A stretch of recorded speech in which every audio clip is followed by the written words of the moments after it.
Good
morning, y'all. What's happening? How's everybody doing? We still got a few folks rolling in, that's right. I didn't intend to call it was more than just a lot, that's right. Happy Tuesday. Summer's over. Fall is in the air, not yet. Has anybody ever seen this before, this quote about having two birthdays? The two most important days in your life are the day you're born and the day you find out why. Oh, that's pretty awesome. You know, Mr. Clemens, old Sam, that's right. He is lies. It's full of lies. What are y'all ready for today? What you got? Saints won last night. Who dat? Who that said they're going to beat them Saints? How you mind? So, anybody, who else is from Louisiana here? Louisiana, who got a few of y'all, right? Woo-hoo. Oh, look, you got your cup. I like it. Yeah, so the Saints won. Hunter's going to talk about the Titans as well. Who else? What are y'all grateful for? Today's my son's 9th birthday. Happy birthday, young son. That's good. What are you doing for it? He has football practice and then we'll go to dinner. He loves the Buffalo place. The Buffalo place. All right, Ted Montana, great. Oh, so like not Buffalo Wild Wings, but actual buffalo. Bison. All right, go eat some bison. Sounds good. What else? Who else has got something they're thankful for? I'm thankful. 2 days. 2 days until election day. All right, so Emily's gonna win. So if you live in East Nashville, you know anybody in East Nashville, go out and. If you live in East Nashville, you know anybody in East Nashville, go out and vote, right? Jan? I'm thankful for the balloons that you helped us with on Sunday. That was not me, but I'm glad that somebody But does. thank you for the open house balloons, that's awesome. Good.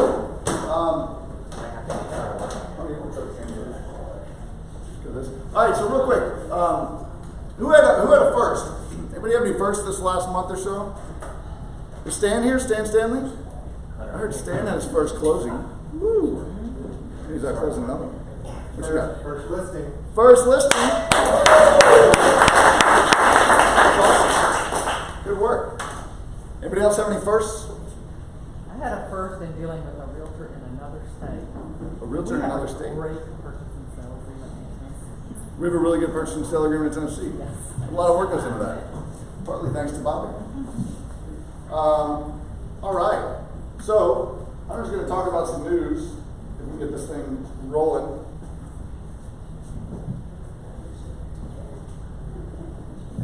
Hello. All right, I know y'all can hear us, but it helps with the anybody streaming in. There we go. All right. Education. Okay, so education, we got a sales meeting today, and then after that, there's a class on net sheets and agency. So, does anybody make their own net sheets or use an Excel sheet, or what do y'all do? I'm an Excel. Excel sheets, okay. So if you want to kind of know the back end, how they work, what everything means, come to that class afterwards. Collaborative in Provo tomorrow at 9 a.m. and 11 a.m. Collaborative is an awesome way to get to connect on a little bit of a deeper level and learn from your fellow colleagues. And then Jumpstart continues on Friday. And then there's a coffee talk with Jamie Helms. You get to learn all about Jamie. Jamie's been here for a while. The Tuesday, we have a Boomtown training here at 10:30. So who's played with Boomtown? I know it's more and more every week. So try it.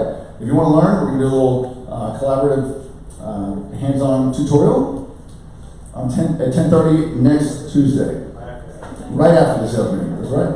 And then don't forget Ninja. If you want to sign up for Ninja, it's filling up 32 hours of CE. Go to ninjaregistration.com. This one is in Murfreesboro on September 30th, so at the end of this month.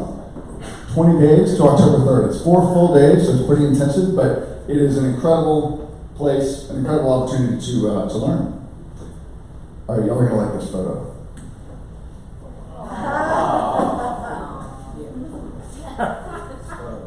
See how I did the old cutout? I wanted to make sure that she was still in the picture. She'd prefer to have a little larger real estate there. So, alright, get that off. What's going on around town? Alright, real quick. Titans are leading the division. It's not usually to have a lead this late in the season. Enjoy it while we can. Colts are coming in Sunday. Reality. Oh. Alright. Who's that? Japan. Japan. Alright, so a term you might be hearing, and you might have already heard it, but it'll be around in the near future, is the Japanification of Europe. So, so basically they lower rates, and so banks are getting paid. Okay, so you have a central bank, and then you have other banks that are just like out in the economy, like SunTrust, and so what'll happen if the rate they can get paid from the central bank, the Fed funds rate, is lowered, then their incentive, basically, instead of parking money at the central bank, to get it out in circulation, and that'll stimulate economic growth. So historically, the main tool that the central bank can use when we head into a recession is to lower the Fed funds rate. So that's what happened in 2007. So currently our Fed funds rate is 2.25%, so 2.25. In 2007, that was 5.25. So big, I mean, it's like more than 100% increase over where we are now. And so they've used that tool kind of over the last few years to, and so typically as you kind of head out of that recession and growth picks up, they've got to tick the rate up because they're worried about inflation, the demand of money, all the things overheated. But that hadn't really happened this time. And there was one other time that didn't happen in our recent history, and that was in Japan. And so it's already kind of bled over into Europe, and a lot of people are worried that maybe the U.S. is next. So that is Mario Draghi, the European central banker. I thought it was like, didn't he just look like a European central banker? So basically, Japanification of Europe. So Japan had an increase in government debt. Europe's had that. U.S. has had that.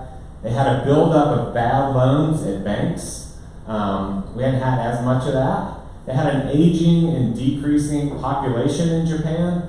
So Japan lost 1 million people between 2012 and 2017. And they're supposed to lose another 20 million people over the next 25 years. So a declining population just kind of makes economic growth more difficult, fewer consumers out there. So, so basically Japan since 1990 has had really slow, anemic growth. And so what you're seeing in Europe right now is there are $16 trillion worth of bonds out there trading at negative interest rates. So negative interest rates is basically you're paying someone to keep your money. That's like 30% of the outstanding bonds globally are trading at negative interest rates. Paying someone to keep your money.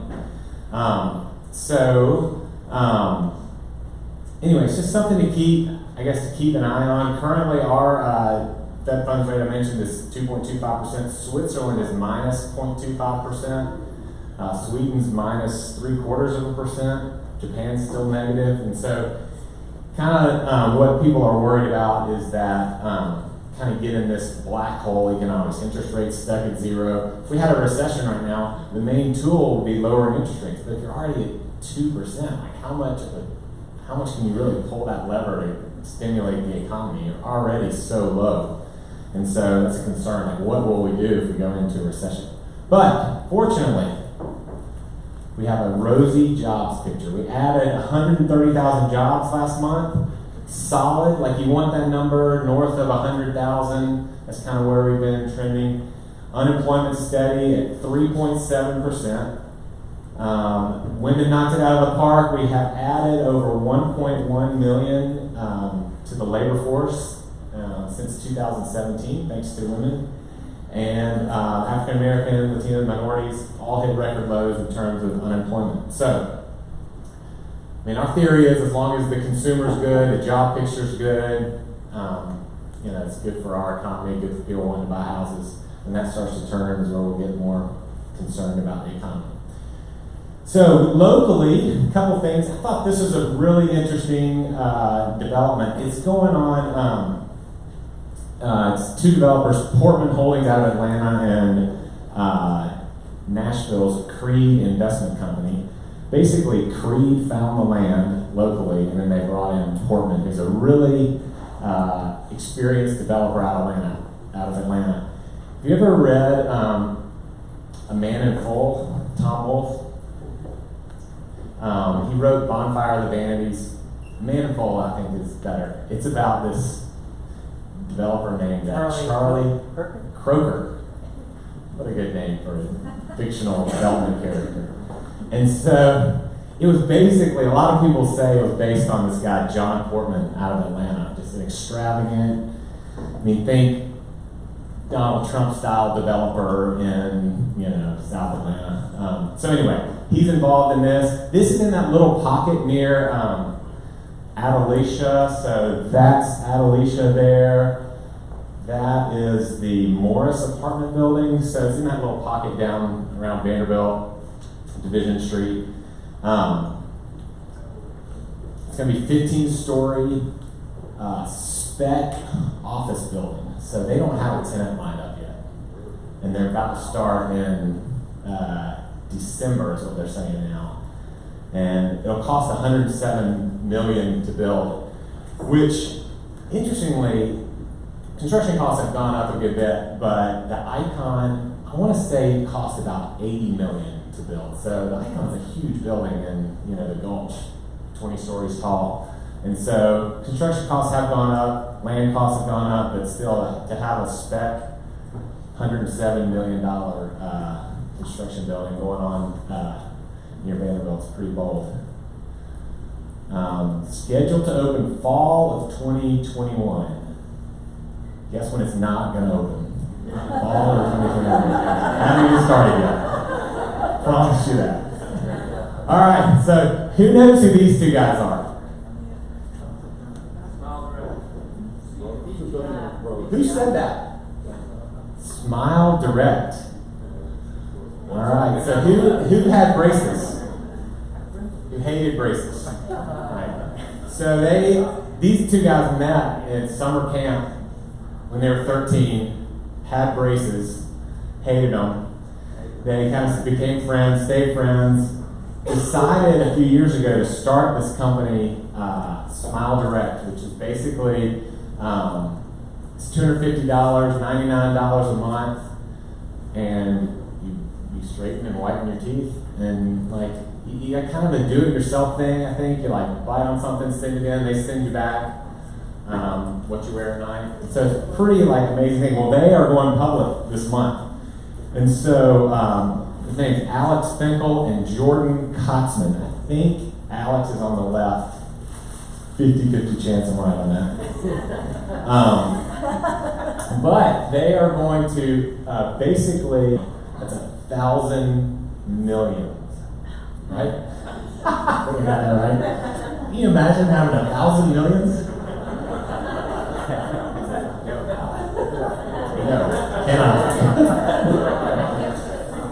So, and they just had an idea, started this company. So amazing success story. It's based right downtown, out of the One Nashville Place building, the R2D2 building, and man, it's kind of awesome. So these are some other Nashville billionaires. You know who these two are? Martha Ingram, Schermerhorn. Ingram Barge was the main company that they had. She and her husband, Bronson Ingram, had passed away in 1995. Old Nashville family. They also expanded Ingram Book, Ingram Entertainment. Her son, John Ingram, is the owner of the MLS team. Know that? Fred? Not Fred. Thomas? Frist. Thomas Frist. So, he started Hospital Corporation of America, which was the first for-profit hospital in 1967. He was a doctor, his dad was a doctor. I think they got tired of dealing with the hospital they were dealing with, so let's start our own hospital. And so, largest hospital, private hospital company in the world now. And he's done some interesting things. So they would go public in the 70s, 80s, grow. And something would happen, either Medicare law changes and their stock would go down to a point where they decide, all right, let's buy the whole company back at this depressed valuation. They do that and then take it private for a while and come out again. They say basically do the Smile Direct, become a billionaire. They did it 3 times. So they did it once or maybe twice, once in the 80s and once in the, I believe it was in the 90s, wasn't it? Late 90s, is that right? Anyway, that's Thomas Frist, Frist Art Center. really lifelong Nashvillians. She's been the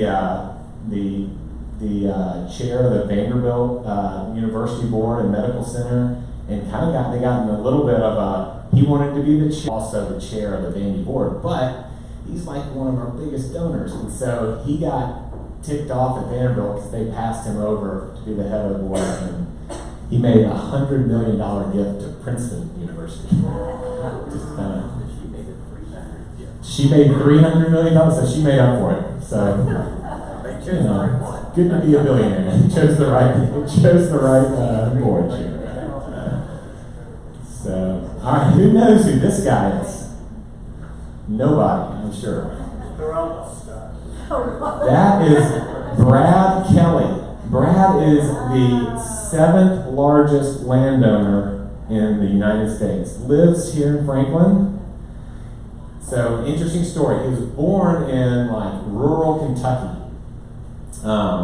Went to public school as the secretary for his Future Farmers of America club in high school. And basically, after college, he went to Western Kentucky and dropped out. But after college, he started, tobacco area in Kentucky where he's from, he started,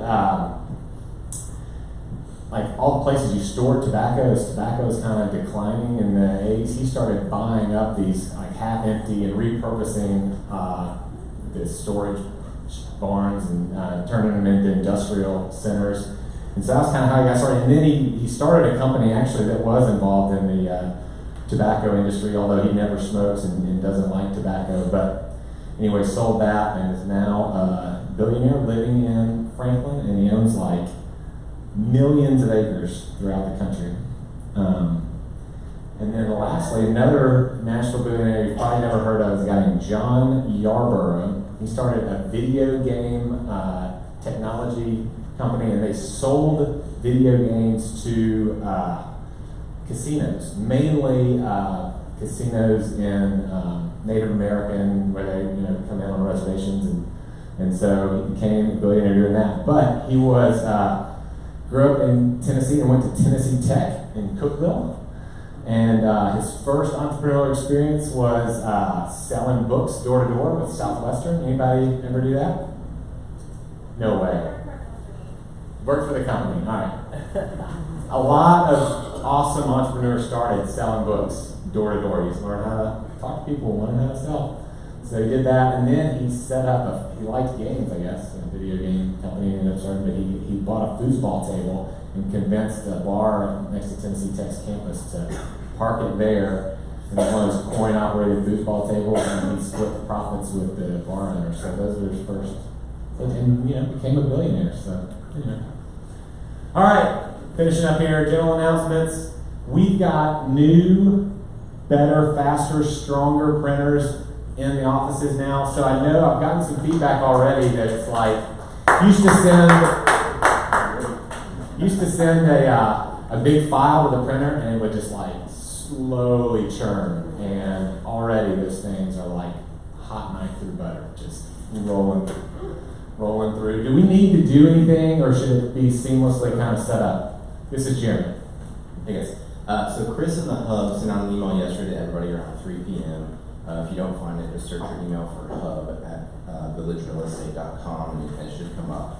That should tell you everything you need to know to add it. We are having some issues with scan to email on the Sally printer, but the MLS is set up. So if you need to scan to email, you can use the MLS printer downstairs for now. We'll get that resolved hopefully today. Awesome. And Rachel, who's been out this week, is back tomorrow. Hallelujah.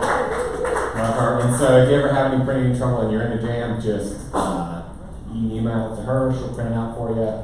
Carlene can do that as well, I'm sure, but Rachel is the best for sure. I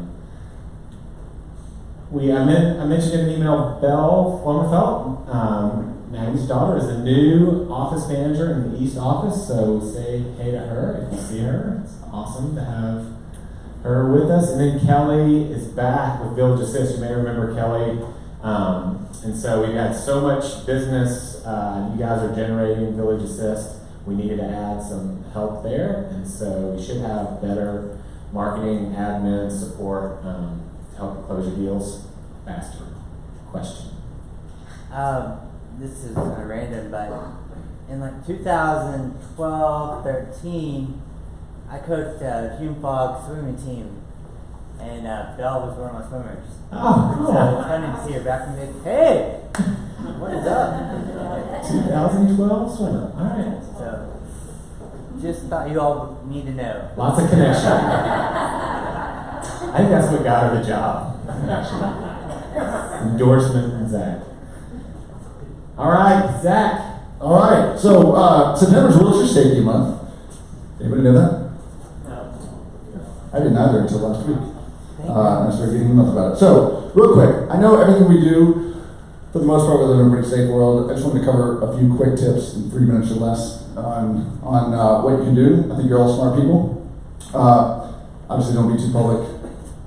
You know, don't show photos of you doing crazy things that you don't want your clients to see. That's probably not so much safety as just professionalism. Open houses.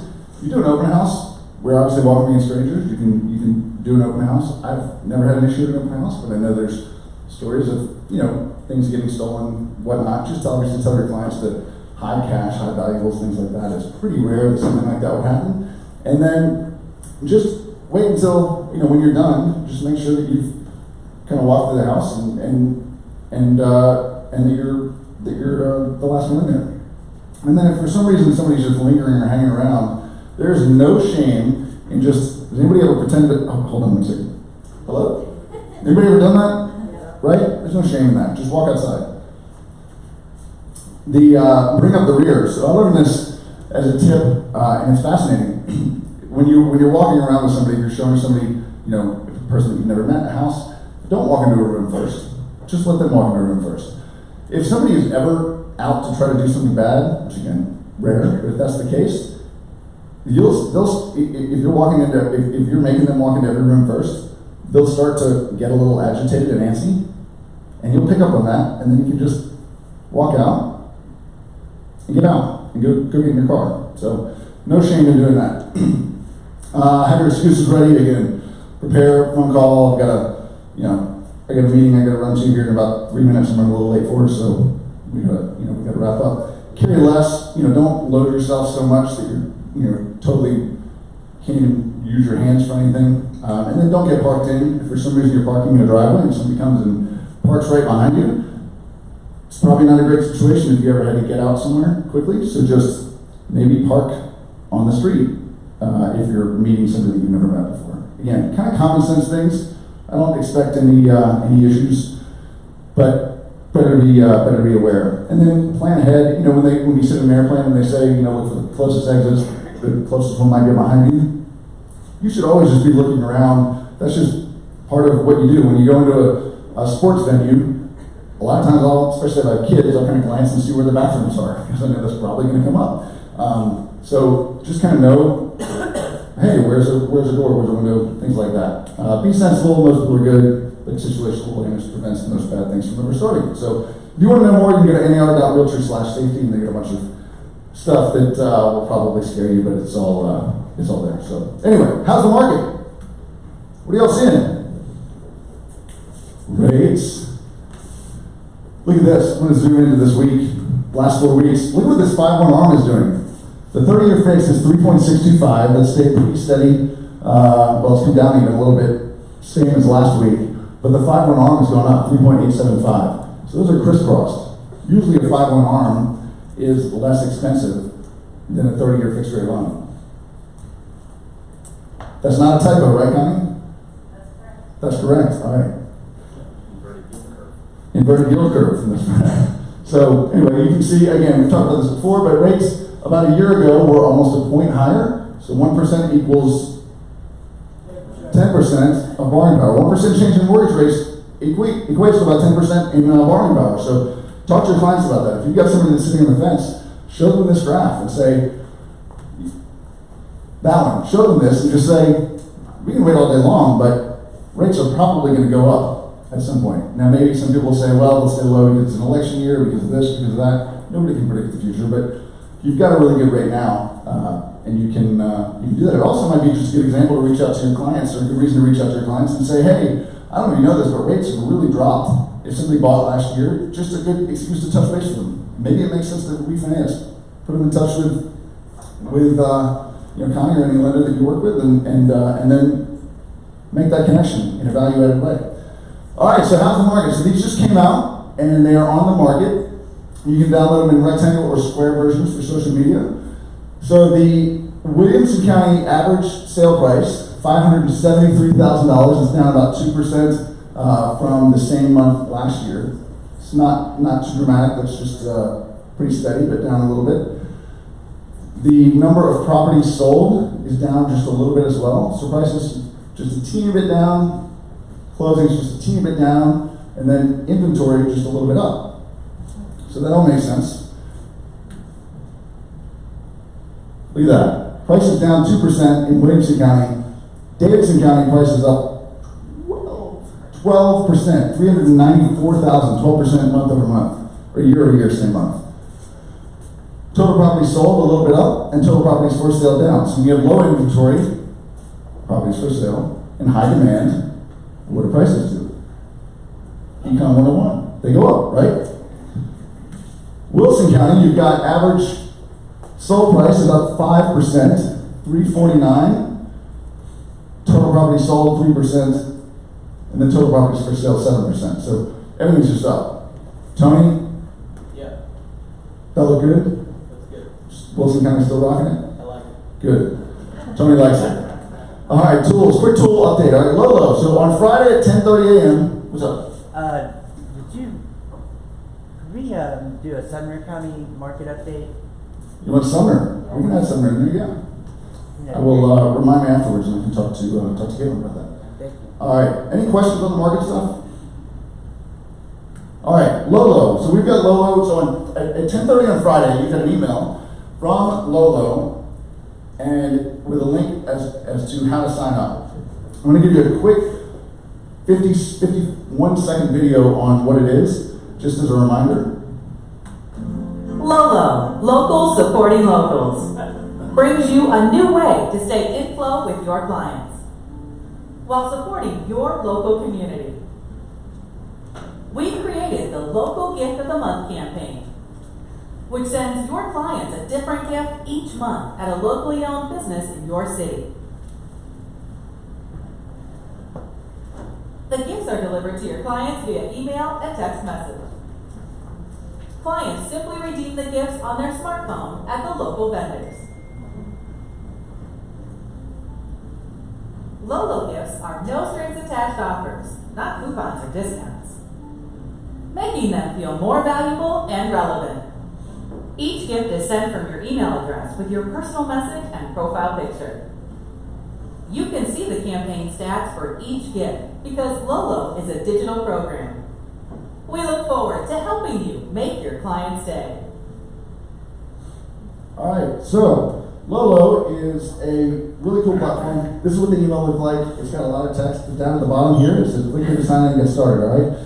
There are a couple of ways that you can upload, connect your people. So first thing to do is find out who you want to give a gift to. So you have to start with at least 25 people. Maybe you just pick 25 for now, and then you can add more later, no problem. You can either sign up on a monthly basis or a yearly basis. It's a little bit less expensive if you do it on a yearly basis. But when you click that link, this is where it shows. It's a little bit confusing because if you try to change your name or anything, it shows that you can't do that. All you have to do is click set password and create account. The link that you got is unique to you. Check your spam folder because it was a mass email. If you don't see it, 10:30 a.m. this past Friday is when it came out. So set password and create account. It'll do that, and you can then it takes you to this screen, and you've got two choices: the annual plan, which is $1.10 per recipient, and the monthly plan, which is $1.35 per recipient per month. Again, this is totally optional, but if y'all want to do it, it's a really, really incredible platform as a way to gift something special to your clients. No strings attached. It's not a coupon. It's not a discount. Buy one, get one, anything like that. So and you can separate it by market. So the two ways that you can, after you pick your 25 or more, the two ways that you can get them up there, you check out here, and then you can put in a credit card number, and then they'll get their gift. And so in order for them to get the gift, and it's coming out, the first one's coming out in 5 days. If you want to be a part of it this month, you got to get on it. If not, you can jump on for next month, but they usually come out about the 15th of every month. 2 ways would be, one, you can upload just an Excel sheet or CSV file of your contacts, and there's instructions on how to do that. If you use Boomtown and you pay the $50 a month for the full version, we're still working a couple of kinks out, but you can link, basically, we've got tags in there to tag your certain people with Lolo Davidson County, Lolo Williamson County, Lolo Sumner County, Lolo, etc., because they've got markets and gifts in every market. Any questions on that? What you got, Emily? Is it based on redemption or based on recipient? So you pay based on recipient, and then the store, the vendor, whatever it is, it gets paid based on redemption. So if it's a free pizza at Mafiosa's, for instance, then if Zach goes and turns in a free pizza, gets a pizza, then Mafiosa's, Lolo will pay Mafiosa's the full value for that pizza. So your local vendors win. It doesn't hurt the community, it actually helps the community, gets your clients into other vendors. And they're banking on, Lolo makes a profit based on how many people redeem it, right? So if 100% of the people redeemed it, they'd lose. But human nature, it's the gift that counts, right? It's the thought that counts. That's what most people will think. So one tip is, before you start sending something out, call your top 25 or send them a note and just say, hey, I signed you up for this service. It's really cool. You're going to get a text message and an email. And then put yourself on it too, so that you can remind them when they get it what it is, that it's not spam and it's not some too good to be true thing. How long do they have to redeem it? They got 60 days to redeem it. Yep. So this you can only use it once, obviously. But that's what the email looks like. It'll say, year-round flight at Black Hattie Brewing Company. You've used it, did it help your business? Did you use it before? Yeah, I used it to help my business. What's up? So it comes in via email or text? Both. Okay. So email and text. It won't get lost in their spam. So it won't get lost in your spam. Yeah. Can you tell us a happy story about how your business? A happy story about how it helped my business. So I had so I'll tell you a happy story about how it helped somebody else's business. I engaged a lot. I used it for probably 6 or 8 months, and I didn't have an actual sale off of it. But a lot of people would respond and say, "Oh man, that's so cool, thank you." But somebody else that I did it with had a situation where they had, it was just basically it's just a touch email, right? Same as if you send a newsletter out, whatever. It's an awareness reminding them who you are and what you do. And he said somebody responded to that email and said, that's so cool, I was just thinking about you. Which maybe they were, maybe they weren't. But when that email came, they thought about them. I've got a buddy of mine that I was just talking to who wants to buy a house. Can I send him your name? And it turned into a sale. So it's just another way, if nothing else, it's another way to touch somebody, but in a really value-added way, not just like, hey, I'm trying to sell you a house. Because that's not what we do, and that doesn't work. Scott? It seems like that could sort of replace a newsletter if you're not into.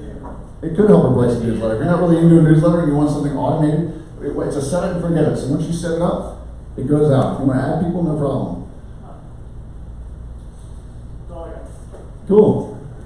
So I think Will Reynolds, Will, are you here?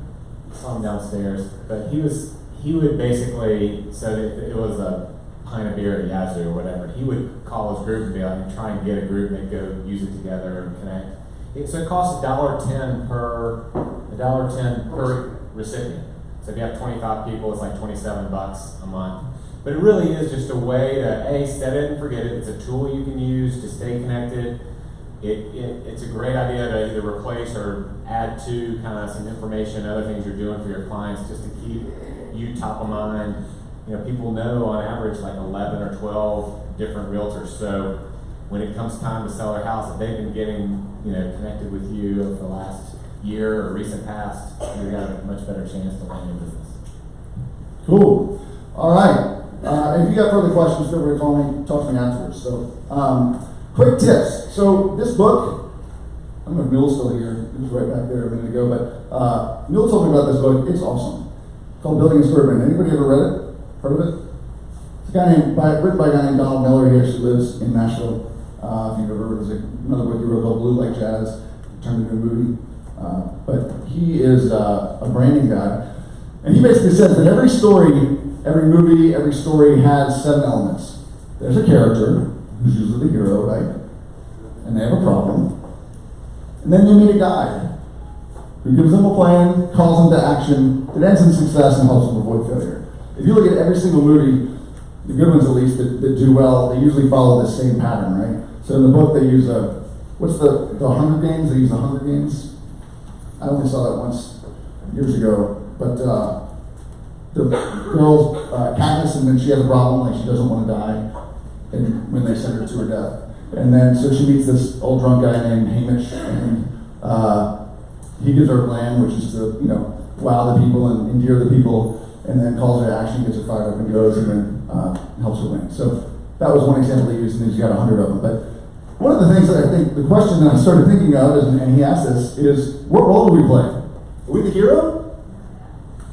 Or are we the guide? I think where a lot of real estate agents go wrong is they think that they're the hero, right? We all know somebody who thinks that they're the hero and believes that they're the hero, and they think they're the hero just taking their client on a journey, but really we're the guide. And we're the ones working behind the scenes to inspire our clients and to help them make decisions and to help them guide them to the right direction. So just a little twist that you can think about. Good book if you want to take a look at it. All right, why do you do what you do? What drives you? If you look at this quote, the two most important days in your life are the day you're born and the day you find out why. So I'm going to give a quick, has anybody ever seen the TED Talk? We're not going to watch the whole TED Talk, but I've got a piece of it for the Simon Sinek. Everybody ever seen that? Start with Why. You wrote a book. All right, so I've got a clip. It's a few minutes long, but I think it's going to make you think about some different things, and I want to talk about some stuff that I think is pretty valuable.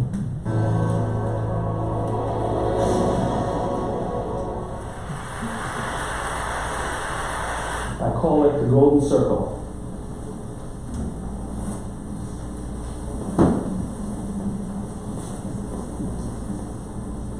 The audio Why, is how, what? This little idea explains why some organizations and some leaders are able to inspire where others aren't. Let me define the terms really quickly. Every single person, every single organization on the planet knows what they do, 100%. Some know how they do it, whether you call it your differentiating value proposition or your proprietary process or your USP. But very, very few people or organizations know why they do what they do. And by why, I don't mean to make a profit. That's a result. It's always a result. By why, I mean what's your purpose? What's your cause? What's your belief? Why does your organization exist? Why do you get out of bed in the morning? And why should anyone care? Well, as a result, the way we think, the way we act, the way we communicate is from the outside in. It's obvious. We go from the clearest thing to the fuzziest thing. But the inspired leaders and the inspired organizations, regardless of their size, regardless of their industry, all think, act, and communicate from the inside out. Let me give you an example. I use Apple because they're easy to understand and everybody gets it. If Apple were like everyone else, a marketing message from them might sound like this. We make great computers. They're beautifully designed, simple to use, and user-friendly. Want to buy one? Meh. And that's how most of us communicate. That's how most marketing is done, that's how most sales is done, and that's how most of us communicate interpersonally. We say what we do, we say how we're different or how we're better, and we expect some sort of behavior, a purchase, a vote, something like that. Here's our new law firm. We have the best lawyers with the biggest clients. We have, we always perform for our clients, do business with us. Here's our new car. It gets great gas mileage. It has, leather seats. Buy our car. But it's uninspiring. Here's how Apple actually communicates.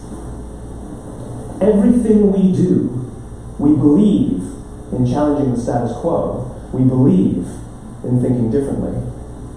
The way we challenge the status quo is by making our products beautifully designed, simple to use, and user-friendly. We just happen to make great computers. Want to buy one? Totally different, right? You're ready to buy a computer from me. All I did was reverse the order of the information. What it proves to us is that people don't buy what you do, people buy why you do it. People don't buy what you do, they buy why you do it. This explains why every single person in this room is perfectly comfortable buying a computer from Apple. But we're also perfectly comfortable buying an MP3 player from Apple, or a phone from Apple, or a DVR from Apple. But as I said before, Apple's just a computer company. There's nothing that distinguishes them structurally from any of their competitors. Their competitors are all equally qualified to make all of these products. In fact, they tried. A few years ago, Gateway came out with flat screen TVs. They're eminently qualified to make flat screen TVs. They've been making flat screen monitors for years. Nobody bought one. And Dell came out with MP3 players and PDAs. And they make great quality products, and they can make perfectly well-designed products. And nobody bought one. In fact, talking about it now, we can't even imagine buying an MP3 player from Dell. Why would you buy an MP3 player from a computer company? But we do it every day. People don't buy what you do, they buy why you do it. When we communicate from the outside in, yes, people can understand vast amounts of complicated information like features and benefits and facts and figures. It just doesn't drive behavior. When we communicate from the inside out, we're talking directly to the part of the brain that controls behavior, and then we allow people to rationalize it with the tangible things we say and do. This is where gut decisions come from. You know, sometimes you can give somebody all the facts and the figures, and they say, I know what all the facts and details say, but it just doesn't feel right. Why would we use that verb? It doesn't feel right. Because the part of the brain that controls decision-making doesn't control language. And the best we can muster up is, I don't know, it just doesn't feel right. Or sometimes you say you're leading with your heart, or you're leading with your soul. Well, I hate to break it to you, there's other body parts controlling your behavior. It's all happening here in your limbic brain, the part of the brain that controls decision-making and not language. But if you don't know why you do what you do, and people respond to why you do what you do, then how will you ever get people to vote for you or buy something from you, or more importantly, be loyal?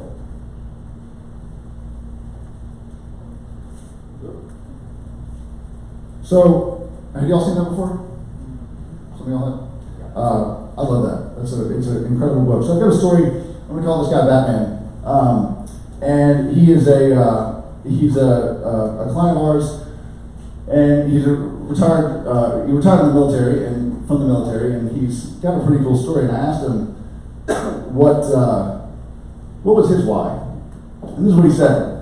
He said, when it comes to why it's not that complicated. When I was a child, we had a break-in over Christmas. My family, especially my mother, suffered at the hands of 4 violent men. They destroyed my family, and since then, all I've wanted to do is to be at every step of the way, which ultimately guided me to be at the tip of the spear. So he went to the military, became Navy SEAL, and then became, there's actually kind of 2 versions of SEALs. There's regular SEALs, and then there's something called Naval Special Warfare Development Group, which is SEAL Team 6, if you've heard of that in the media. And this is his resume. That passion was 5 years, started here as a SEAL Team delivery driver, 3 years at SEAL Team 5, 7 years in Naval Special Warfare Development Group, 11 combat deployments, Silver Star Medal, 2 Bronze Stars, with Combat Valor, Purple Heart, 3 Joint Service Commendations, 3 Navy and Marine Commendations, 2 Presidential Unit Citations, numerous other joint and individual awards. Pretty impressive. I haven't done that. You probably haven't either. But can you say that you're living your purpose? So, work with me for a second, do a little exercise, and close your eyes. So picture in your head, if you're reading this, your eyes aren't closed. So picture in your head the moment you decided to make a decision to go in this business. Where were you? What did it look like? What did it sound like? What did it smell like? Who were you with? And what did you dream that life to be like? And how did you see yourself in that business?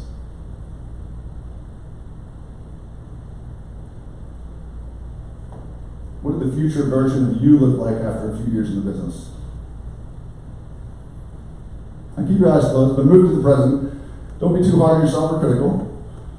But just give an honest self-assessment of where you are. What does your business look like now? What about your relationships? And your life? All right, so open your eyes. What did you see? Anybody want to share? What did you see, Teddy?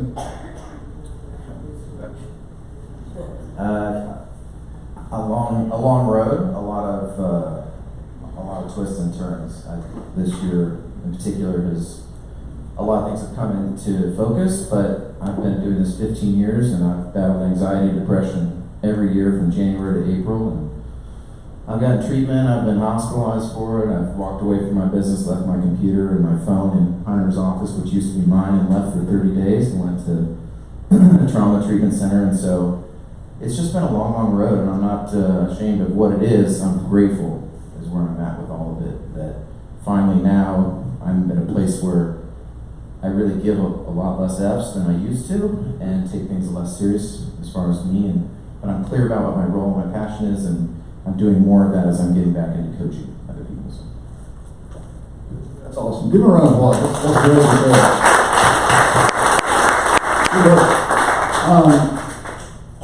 So here's what I saw. This is I did this exercise, and it kind of hit me, and I hadn't really thought about it before.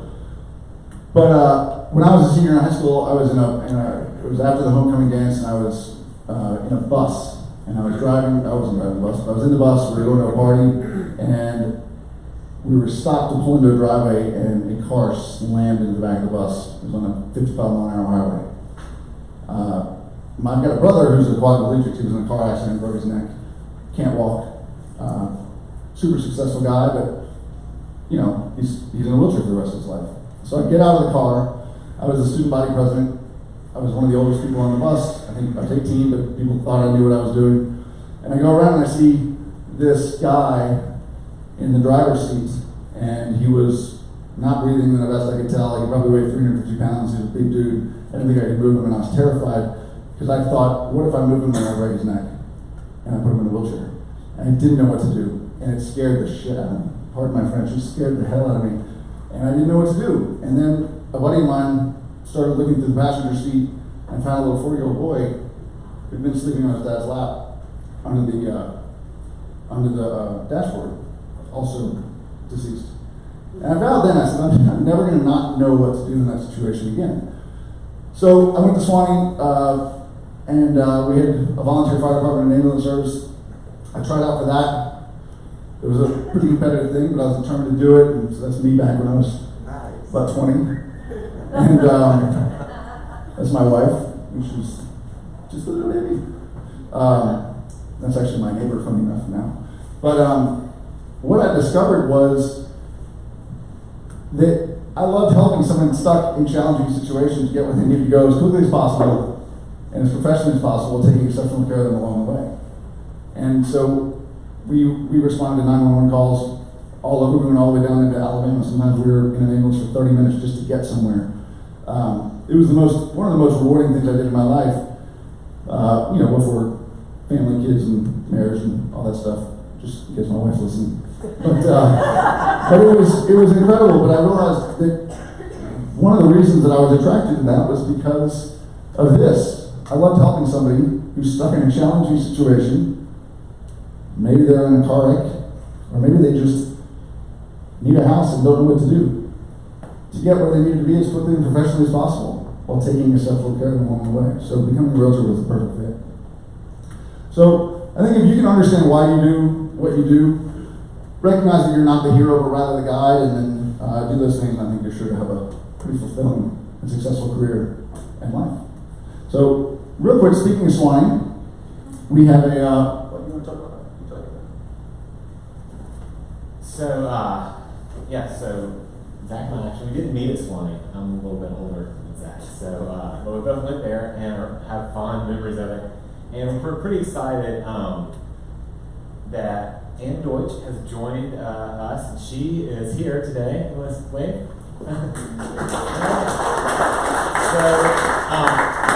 I recently, my wife and I bought a place up near Swanee, and Ann represented the other side of the transaction.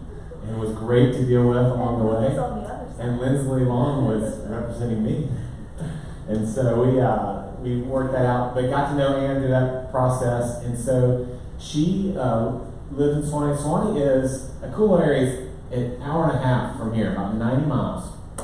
And all interstate, easy to get there. It's actually, one of the reasons I'm even mentioning it is because there's a lot of situations, I think, where you may have clients want to buy a second home in this area, and so having someone you can refer over and help show, just to have, she's going to have a little office downtown in Swanee, and it's gonna be really exciting. So, and also just as a sidebar, Zach, who that was like a really powerful thing that we went through, and to make Zach even more on a pedestal, he actually rescued Ann. So Ann had a bike accident when Zach was like a junior at Swanee, and Zach rolls in EMT, and Ann's got a broken neck, and basically Zach was there to make sure he didn't move her, knew what to do, and obviously fully recovered, but Crazy.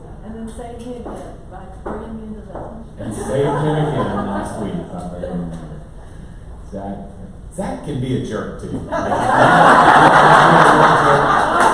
always fun to work with. He's like blowing me up this weekend about some stuff, so he's not that awesome.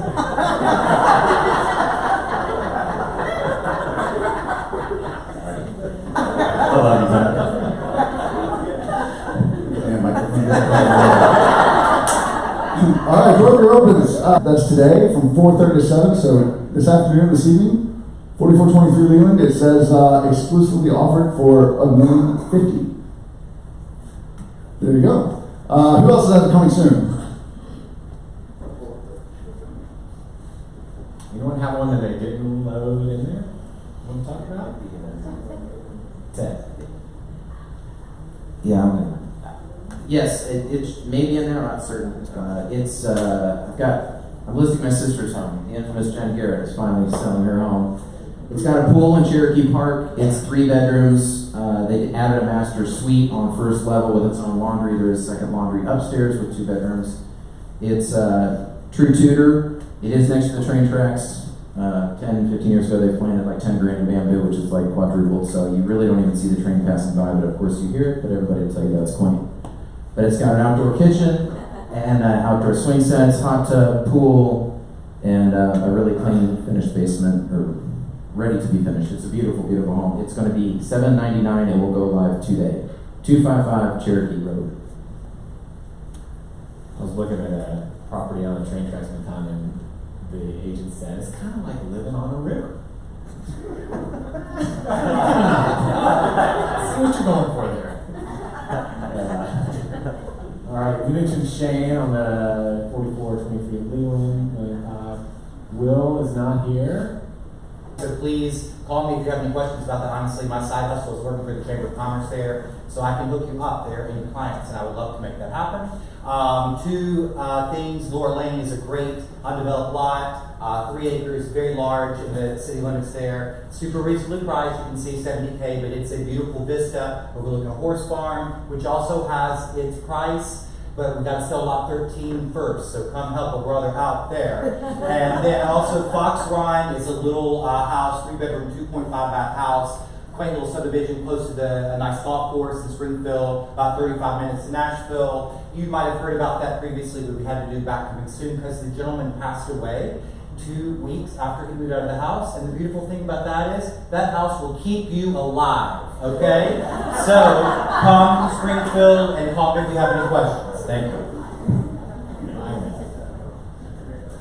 Kimmy, are you here?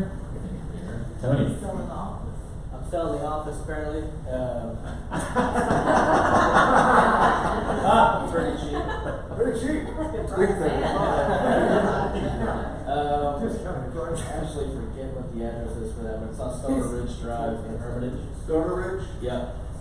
It's 3, 2.5, 24, 26 square feet. It's got a pool, saltwater pool in the back, really nice landscaping. It's kind of perched up on a hill over there. It's a really pretty place. They're in the middle of getting it picture ready, so we should be taking pictures hopefully Monday and going on the market next week. $335 is our estimated target price that we're talking about. I've got 2 more I'll do real quick. Chester, 1023 Chester. It's just a couple-year-old. The Chester was a complex that Core did, I believe. Anyway, so my client bought that a couple years ago. He's ready to make another move. It's 2.5, 1340 square feet, brand new, beautiful. Everything looks like he hadn't even lived in there. He travels all the time anyway. We're looking at $345. We just took pictures. We should get it on the market probably by Monday. And then 206 Camille Victoria is out there on the lake. It's 5 bedrooms, 4 full baths, 2 half baths. It says 7,064 square feet, but that's supposed to say 7,800 square feet. 3-car garage. One is big enough to put whatever size boat you feel like putting in there. And then it's done up with everything you can think of. It's got all the Gothic windows that have the points on them, and the cabinet package in the kitchen was, I think, $100,000 or so. It's just amazing, every aspect of it. The last tax appraisal on it was 1.4. He's in contract with a new house. He's ready to go. We're trying to get it rolling for him. I got pictures done, and we should go to the market with it. I'm hoping Friday, but at the latest next week. 1.25. Oh, it's on the lake with a dock too, sorry. On the way to the dock. You all seen the bumper stickers I climbed Mount Juliet?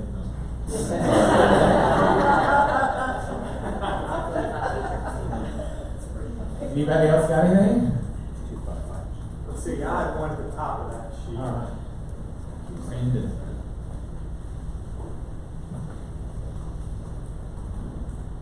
Suzak's at the top of that. We can do that later.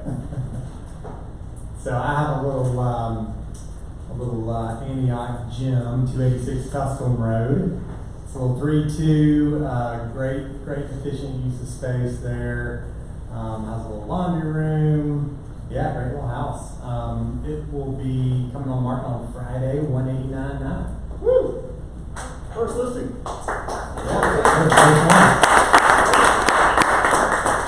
Awesome. All right. Anybody else?